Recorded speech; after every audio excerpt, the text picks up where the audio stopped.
Bismillahirrahmanirrahim. Assalamualaikum warahmatullahi wabarakatuh.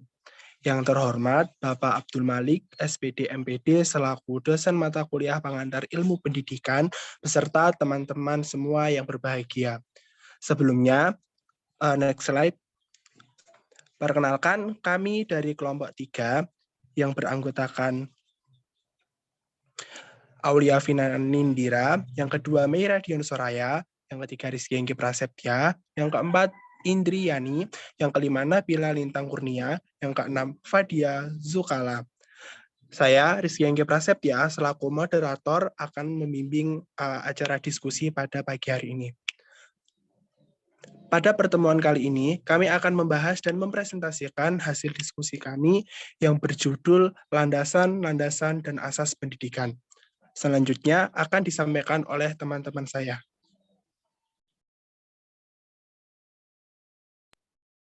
Baik, terima kasih moderator. Saya akan memaparkan tentang landasan pendidikan. Landasan pendidikan. Landasan adalah fondasi atau dasar tempat berpijaknya sesuatu. Sedangkan landasan adalah pendidikan, asumsi-asumsi yang menjadi dasar pijakan atau titik tolak dalam pelaksanaan pendidikan dan atau studi pendidikan.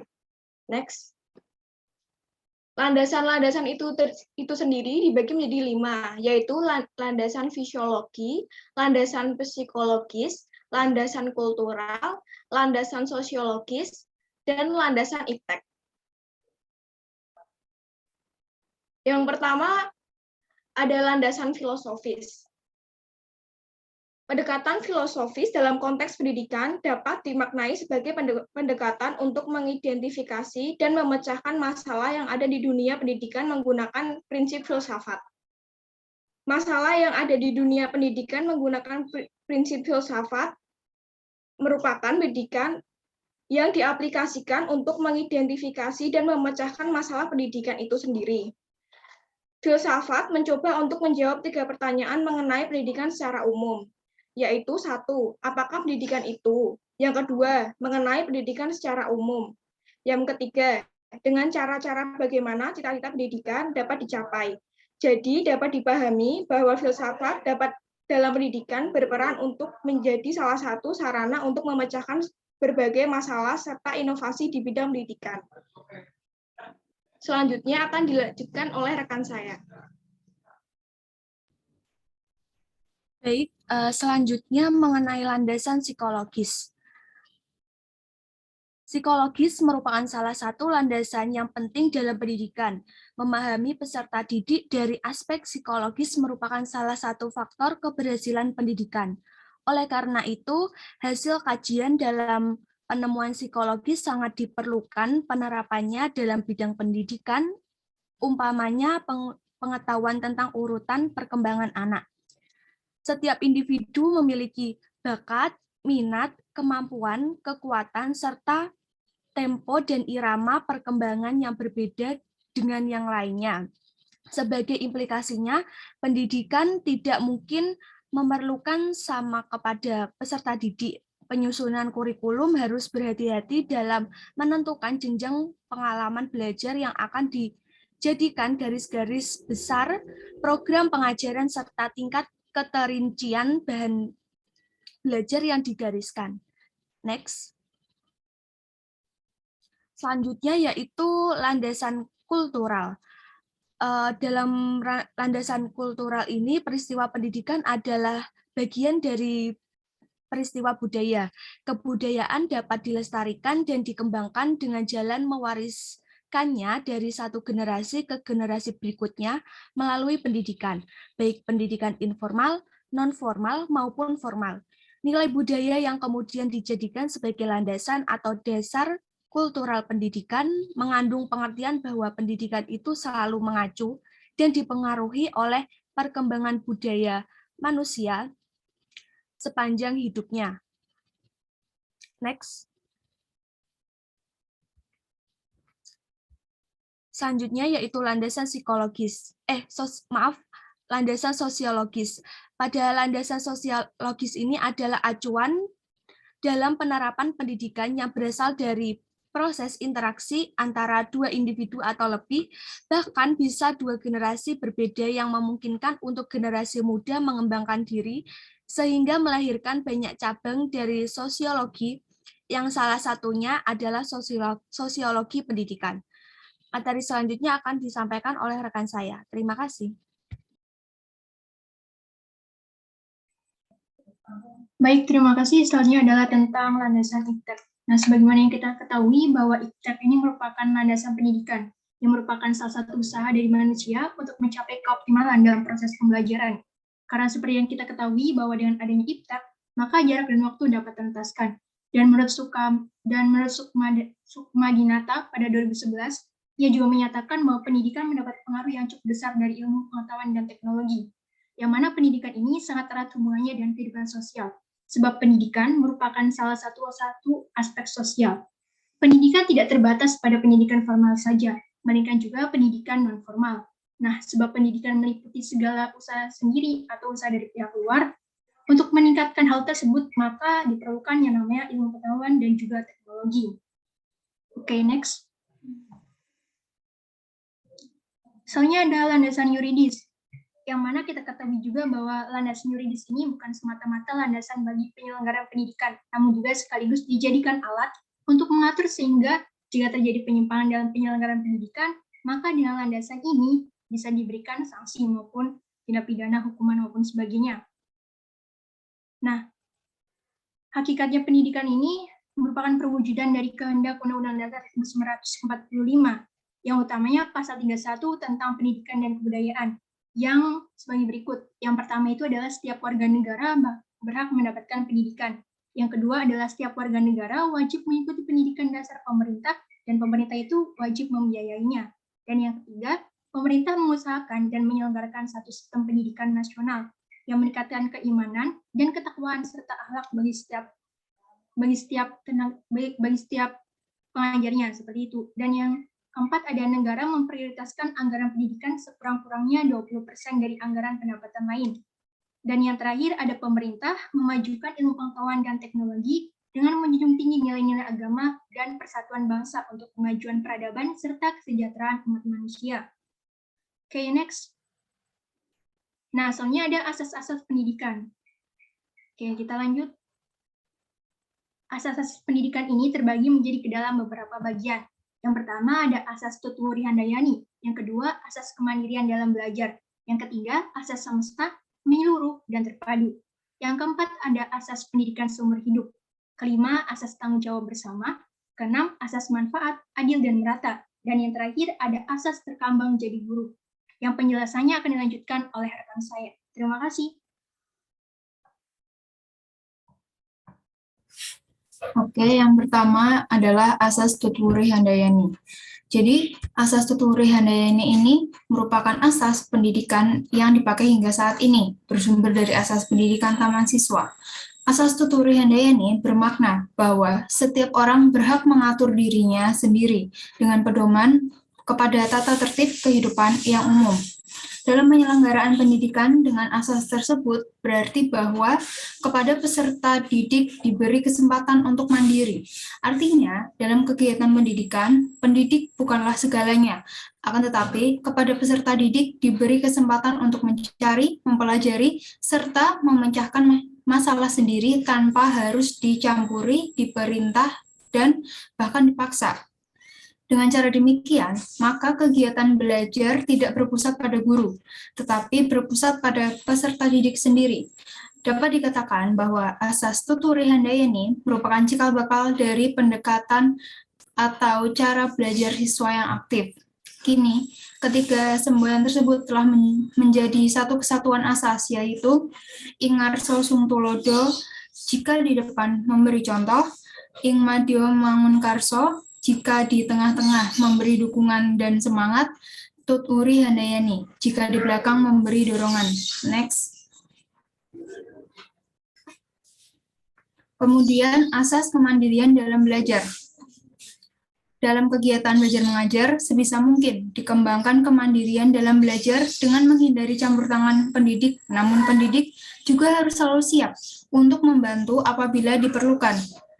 Sebagai fasilitator, guru diharapkan menyediakan dan mengatur berbagai sumber belajar sedemikian rupa, sehingga memudahkan peserta didik berinteraksi dengan sumber tersebut. Sebagai informator, pendidik juga harus menyadari bahwa dirinya hanya merupakan bagian kecil dari sumber informasi yang datangnya membanjir dewasa ini. Kemandian belajar sendiri diartikan sebagai aktivitas belajar yang berlangsung lebih didorong oleh kemauan sendiri, pilihan sendiri, tanggung jawab sendiri dari pembelajaran. Pengertian tentang belajar mandiri sampai saat ini belum ada kesepakatan dari para ahli. Ada beberapa pandangan tentang belajar mandiri yang diutarakan oleh para ahli seperti dipaparkan sebagai berikut. Haris Mujiman dalam Jonira KT 43 mencoba memberi pengertian belajar mandiri dengan lengkap. Menurutnya, belajar mandiri merupakan kegiatan belajar yang aktif, didorong oleh niat atau motif untuk menguasai suatu kompetensi guna mengatasi suatu masalah. Di sini, belajar mandiri lebih dimaknai sebagai usaha siswa untuk melakukan kegiatan belajar yang didasari oleh niatnya untuk menguasai suatu kompetensi tertentu. Belajar mandiri dapat diartikan sebagai usaha individu untuk melakukan kegiatan belajar secara sendirian maupun dengan bantuan orang lain, berdasarkan motivasinya sendiri untuk menguasai suatu materi pembelajaran. Perwujudan asas kemandirian dalam belajar akan menempatkan guru dalam peran utama sebagai fasilitator dan motivator. Next. Kemudian asas semesta, menyeluruh, dan terpadu. Oke, semesta maksudnya pendidikan diselenggarakan secara terbuka bagi seluruh rakyat Indonesia. Menyeluruh di sini berarti bahwa pendidikan harus mencakup semua jenis dan jenjang pendidikan. Terpadu di sini berarti pendidikan tidak dapat dipisahkan dari keseluruhan pembangunan bangsa.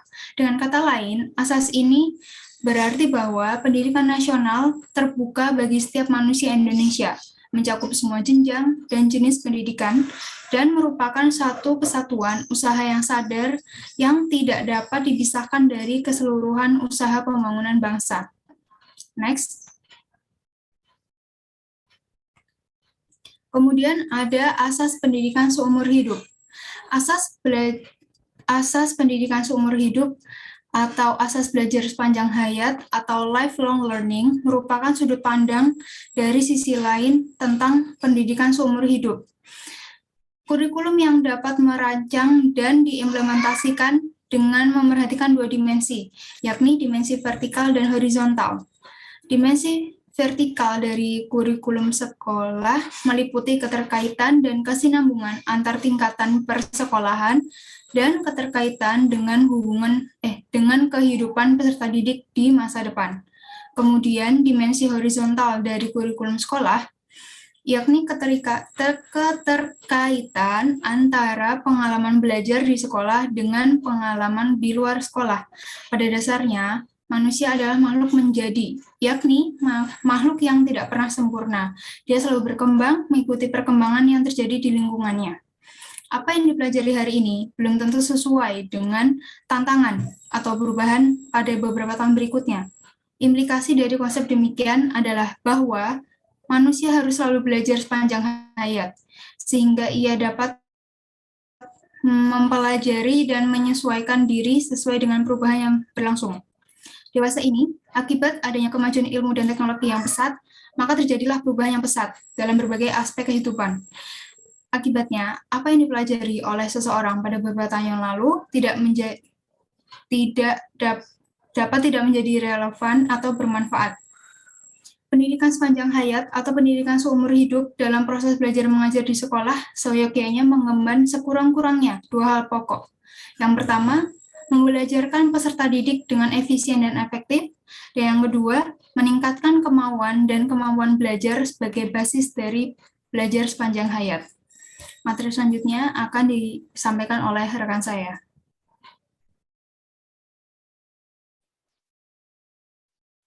Baik, selanjutnya asas tanggung jawab bersama. Sebelumnya, apakah suara saya terdengar? Terdengar. Baik, saya lanjutkan. Asas tanggung jawab bersama. Asas tanggung jawab bersama berkaitan dengan kewajiban seseorang terhadap tugas atau perbuatan yang dilakukan perbuatan yang dilakukan harus dapat dipertanggungjawabkan dari segi tujuan dan konsekuensi lain yang ditimbulkan. Aktivitas yang dilakukan dalam proses pendidikan harus selalu didasarkan pada asas tanggung jawab, karena kegiatan apapun yang dilakukan dalam pendidikan selalu diarahkan untuk mencapai tujuan, yakni mendidik dan membimbing peserta didik agar dapat tumbuh dan berkembang secara optimal sesuai dengan kemampuan dan segala potensi yang dimiliki. Kecil apapun tindakan atau perbuatan yang dilakukan pendidik dalam proses pendidikan harus dapat dipertanggungjawabkan dari segi pencapaian tujuan, bukan berdasarkan selera atau kemauan pendidik. Secara lebih luas dan menyeluruh, tanggung jawab itu meliputi tanggung jawab kepada diri sendiri, keluarga, masyarakat, bangsa, dan negara Indonesia, terutama tanggung jawab terhadap Tuhan yang Maha Kuasa dan Maha Tahu. Asas usaha bersama yang berarti pendidikan menekankan kebersamaan antara keluarga, sekolah, dan masyarakat.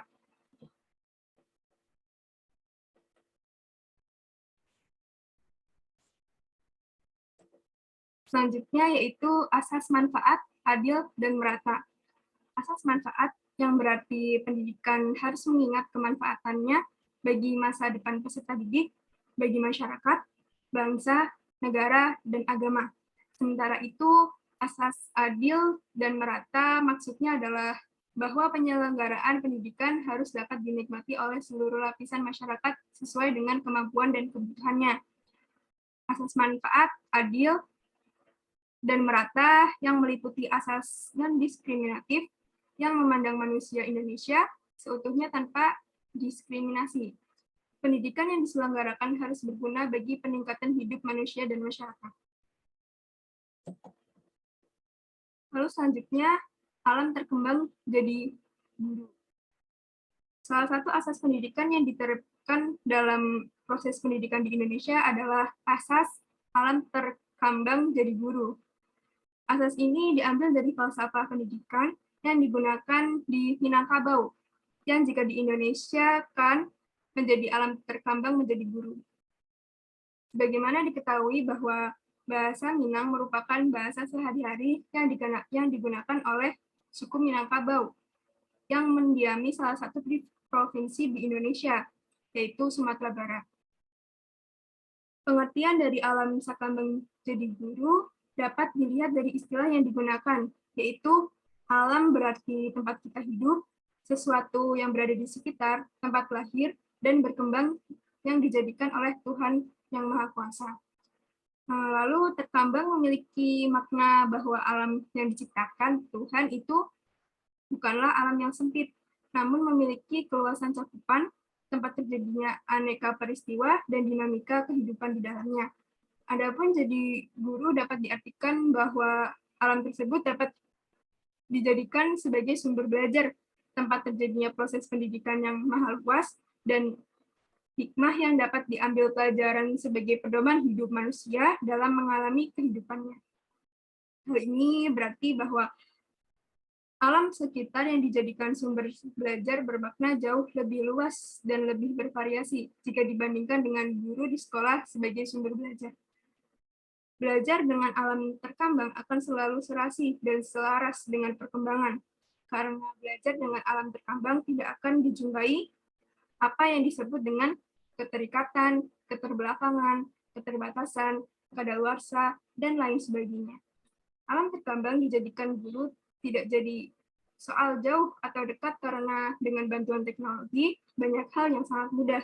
Pemanfaatan alam sebagai sumber pemenuhan kebutuhan manusia mutlak harus dijaga dan dipelihara, karena menyangkut keberlangsungan hidup mereka sekarang ataupun anak keturunan di kemudian hari.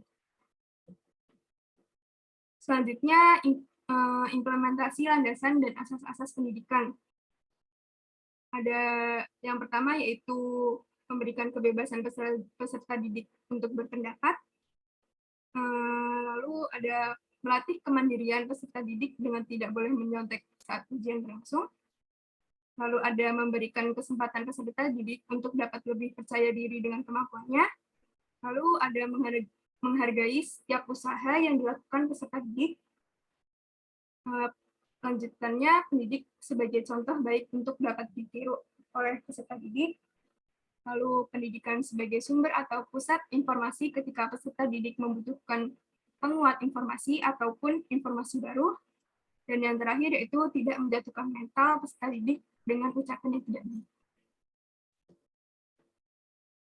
Selanjutnya saya serahkan kepada moderator. Baik, terima kasih. Itulah pemaparan materi dari kami.